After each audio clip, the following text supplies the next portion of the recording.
The event didn't break your day. The thought about the event did. The setback didn't destroy your focus. The story you told yourself about it did. Most people spend their entire lives fighting the events.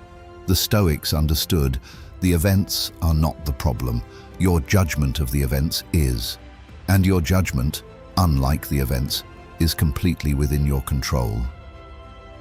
In the next 3.5 minutes, I'm giving you Marcus Aurelius's 5 rules to destroy negative thinking and build an unbreakable mind, including the rule that Marcus Aurelius called the last fortress, the one no external force can ever reach. Marcus Aurelius ruled during the Antonine Plague, which killed 5 million people across his empire. He fought wars on 2 frontiers simultaneously. He dealt with betrayal from trusted generals, he buried children, and through all of it, he never wrote about being broken by events.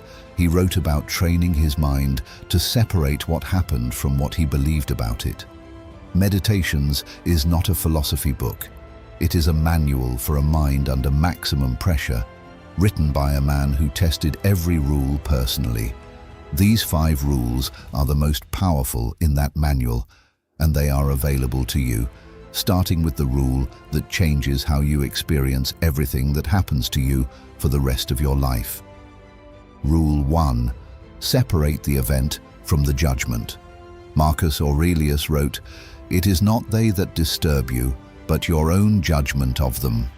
The event is neutral. Rain is water falling. A critical comment is words on a screen. A missed opportunity is a moment that passed.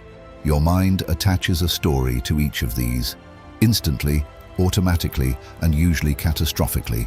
That story is the negative thinking, not the event. The Stoic practice, when a negative thought arrives, separate it into 2 columns. Column 1, what actually happened. Column 2, what I am saying about what happened. Column 1 is reality. Column 2 is interpretation. You cannot always control column 1. You have complete control over column 2. The moment you see the separation, you recover the ability to choose your response every single time. Rule 2. The thought tribunal. Not every thought that arrives deserves your belief. Marcus Aurelius wrote constantly about examining impressions before accepting them as true.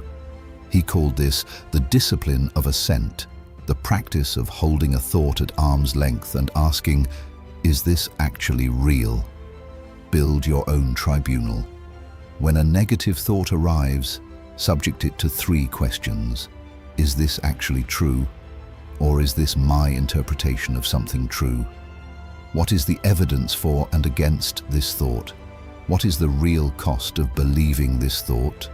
Most negative thoughts fail all 3 tests immediately. They are rumors your mind generates, not verdicts on your reality. The untrained mind treats every rumor as a verdict. The Stoic mind treats every thought as a suspect, and only promotes the ones that pass examination. And here is what changes when you absorb that distinction fully. The goal is not to silence the mind, the goal is to train it, so the thoughts it generates serve you instead of consuming you. Rule 3 is the Stoic tool for transforming your relationship with difficulty itself, and it is the rule that makes the last 2 rules structurally possible. Rule 3, Amor Fati, the reframe protocol. Love your fate, not passive acceptance, active embrace. Marcus Aurelius did not merely tolerate the plague, the wars, and the betrayals. He wrote about each as material, the exact resistance his mind needed to become stronger. The impediment to action advances action. What stands in the way becomes the way. The obstacle is not the interruption, it is the curriculum. Every difficulty contains the precise training your mind needs to become unbreakable. The question is not, why is this happening to me? The question is, what is this preparing me for? That single reframe does not deny the difficulty. It transforms the relationship between you and it, permanently. And once that relationship changes, negative thinking loses its primary fuel source. Rule 4. Build the inner citadel. This is Marcus Aurelius's own term, written directly in Meditations. The inner citadel is the part of you that cannot be reached by external events, not suppression, not avoidance, an actual interior fortress, built one deliberate choice at a time. Every time you respond with reason instead of reaction, you add a brick. Every time you observe a negative thought instead of becoming it, you add a brick. Every time you examine an impression before accepting it, you add a brick. The citadel is not inherited, it is not discovered, it is not gifted, it is constructed, slowly, deliberately, through the daily practice of these rules. Once built, it does not require maintenance, it requires use. The more you live from inside it, the stronger it becomes. Rule 5. The opinion fast. What you consume becomes your thinking. Seneca wrote, "Show me who you spend time with, and I will show you who you will become." Extended, show me what voices you allow in, what criticism you replay, what content you absorb, and I will show you the exact architecture of your negative thinking. Most negative thinking is not original. It is imported, absorbed from other people's fears, judgments, and projections, and then mistaken for your own truth. Marcus Aurelius wrote, "The happiness of your life depends upon the quality of your thoughts." That means the quality of your thoughts depends on the quality of what you allow to enter them. The opinion fast is simple. For 24 hours, no news, no social media, no unsolicited criticism, no replaying other people's commentary about your life.